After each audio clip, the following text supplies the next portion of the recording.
Well, let's dive deeper. How do you manage your copyrights on YouTube and recorded music and stuff like that? Because I mean, that is a thing that a lot of people are scared of. That's why a lot of people don't cover songs, and obviously that even too, I've lived in cities where venues have cracked down on cover bands for going against BMI and ASCAP and stuff like that. So Well, yeah. And that's one approach, I guess. But venues are the ones who are kind of like on the hook to pay royalties if covers are performed in their venue. And you could have a zero cover policy, but that's kind of, I mean, that's not super friendly to musicians either, because a lot of musicians play covers, even if they don't do just covers, they still throw some covers into their set or whatever. It's just kind of like, okay, we could work around covers maybe, but most of the time they just pay their ASCAP and BMI fees. They just pay their dues or whatever, and it's just like that's part of the cost of doing business for a venue is like you got to be on, you have to have that covered. And so for live, it's usually I leave it to the venues most of the time, and then in terms of YouTube, the good news and the bad news about posting covers is the good news is you can post an audio cover and no artist can stop you or interfere with that. You can just cover whatever you want as long as it's a digital copy because the licensing happens like as the downloads happen. You don't have to pay for anything in advance.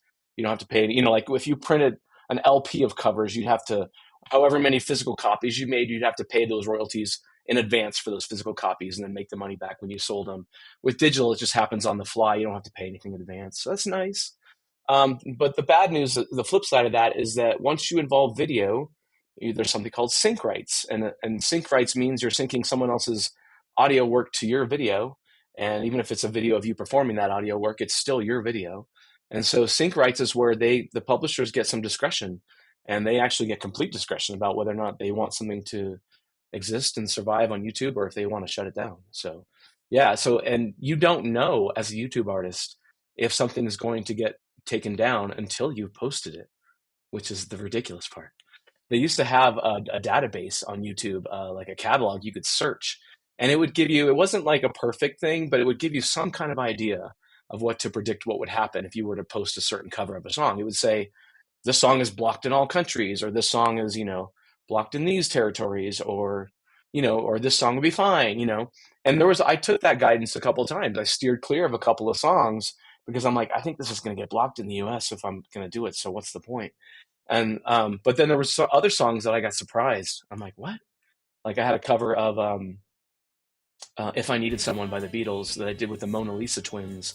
And that song's written by George Harrison, where most Beatles songs are McCartney and Lennon or whatever. But I had a couple other George Harrison songs on my channel that had been fine. But when I posted that one, it got blocked immediately. And like we had walked around Liverpool filming that video together. Like we had put some time and effort and money into this thing. And just to find out, like when you post it, nope, it's blocked. Sorry. It's just like, oh man.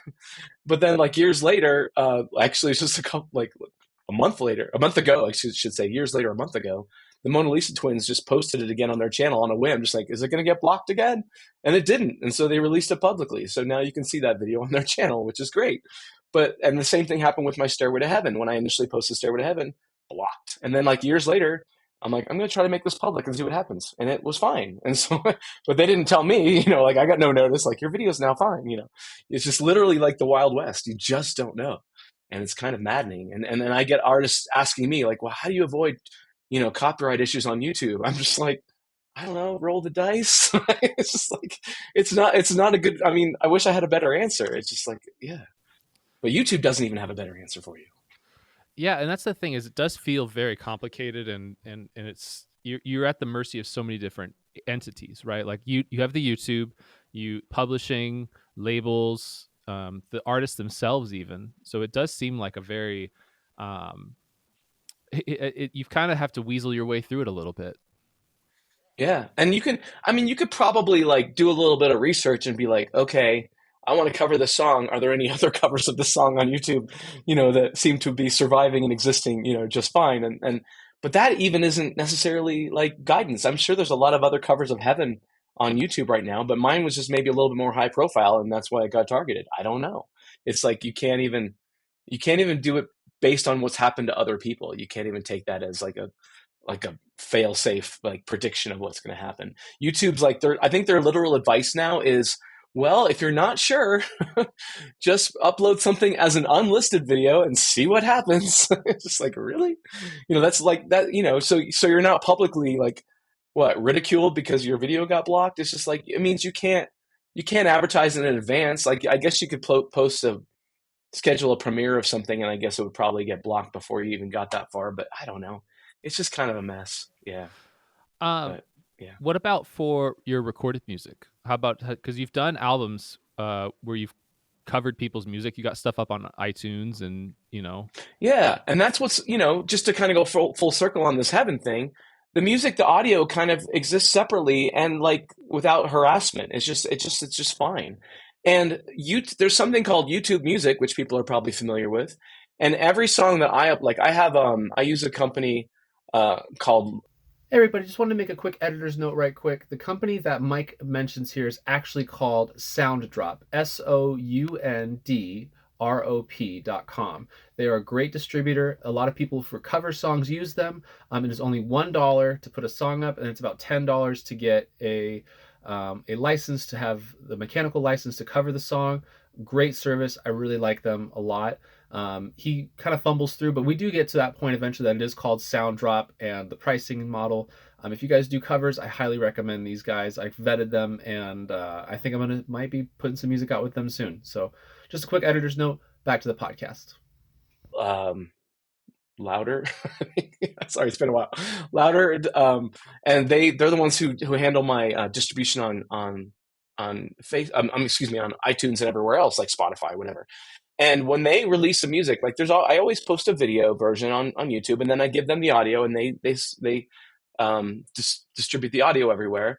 And one of the places they distribute the audio is YouTube Music. And so YouTube make a video of it that's just the album cover or just a single cover and the audio. And that's what they do with everything that goes to YouTube Music. So you can still watch my cover of Heaven on YouTube with just the album cover. You just can't see my video performing it. So it's like literally still there in a video on YouTube, but just not the one I made, just the one YouTube made. Which is like, that's the madness of it. It's just like, did you really block me? Did you really? again, like how do you do that for recorded music? Is just they handle it, Louder handles it? Because I mean, like, imagine if you're putting it on Spotify or on a CD or printing. I mean, you sell CDs at your shows. How are you getting the copyrights or the publishing for those songs? For I don't actually sell CDs in my shows, and I don't sell physical anything. I'm just, the only thing I have. I made a run of. I did have a CD that I made a hard copy of through CD Baby or whatever, and sold it on Amazon, and it's just like it's literally just out of print right now. I just need to get some more made because I've sold out of that. But when I do a cover through Louder, they get everything approved in terms of the publishing, and it just goes everywhere, and it just exists, and it's fine. And I'll get the little streaming revenue, or if people buy my music, I'll get that. And so it's just kind of a nice little piece of the revenue pie. But I use that as just kind of an advertisement for my live gigs. It's just kind of all sort of feeds into keeping the machine going. How did you find out about Louder? They actually came to me. They used to be called Cover Cows. And they came to me. Interestingly enough, it was kind of a rough time in my life. I was still a public defender, like a full-time attorney in Salt Lake City, and I had just had my music had just kind of like, it was sort of gone a little bit viral, and I had some new fans in the Netherlands for my YouTube, my Africa video, and we got the horrible news that my youngest son Noah, at the time he was 11 months old, he had a brain tumor, and so right around that same time, Cover Cows had reached out to me, and they're like, "Hey, we see that your music's kind of taken off. Do you want us to help you, get it on, distributed like legitimately on, iTunes and everywhere else? At the time it was iTunes." And I'm like, "Sure." And then they actually, I told them, I'm like, "Hey, I'm having some difficulties with my family right now, so I'm gonna have to kind of step away from this." And they're like, "Well, maybe, do you want to, make like a fundraiser or something? Would that help?" And I was like, "Actually, that's a really good idea." And so they kind of planted the seed in my mind, and I posted a cover of "Let It Be" by the Beatles, and that served as a fundraiser and basically helped us raise a bunch of money to save my son's life. And he's 12 now, going to be 13 in 2 months, and he's doing great. But that was like a big, like, that was a big trying time in my life where all this was happening, but like I was at the same time, I was getting my music legitimately sorted out on iTunes and everything, and like if they hadn't given me that suggestion, it could have changed the outcome of everything. And so I was grateful for that because I had when Noah got sick, my initial reaction was like I just shut everything down. I posted on Facebook, I'm like, sorry, I'm going to be gone for a while, and because he wasn't even supposed to make it. It was pretty serious, and so he's kind of a miracle. Um, but yeah, but they kind of brought me out of my shell, and they're like, well, maybe you need some help. Maybe you could reach out, and I did, and my cover of Let It Be ended up going to #1 on iTunes in the Netherlands and played on the radio there and stuff because it had been taken by this viral video website called Dumpert and taken off my YouTube channel, and so I had all these like new Dutch fans that like helped a lot at the time, and I know who my old fans are because they'll always just say to me, "How's Noah?" That's all they'll say. It's like, "How's Noah?" Because they'll remember. Yeah, Uh, Mike, are you okay, bud? I can see you're kind of welling up a little yeah, bit. yeah, Okay, all right. yeah, yeah, I'm first off, I'm really happy about your son, and I'm glad he's made it and he's doing well. yeah. That's awesome. I did know about that, Hmm. and so that's awesome that that company came in and really like bailed you out. I mean, Yeah, and you're still able to make music. I mean, that's unbelievable. I yeah. will when after we're done with the interview, send me a link for Louder, and we'll put it in the link for the description. Sound good? Oh, sure. Yeah, yeah, Okay. yeah, yeah. Perfect. So yeah, I mean I think that's really cool that they were able to do that. Do they do that for other artists as well? Louder? Yeah, they absolutely do. It's louder.fm, and there's no E in louder. It's just um, LOUDR.FM. I'm pretty sure that's right. Um, for some reason, that's taking me to Spotify.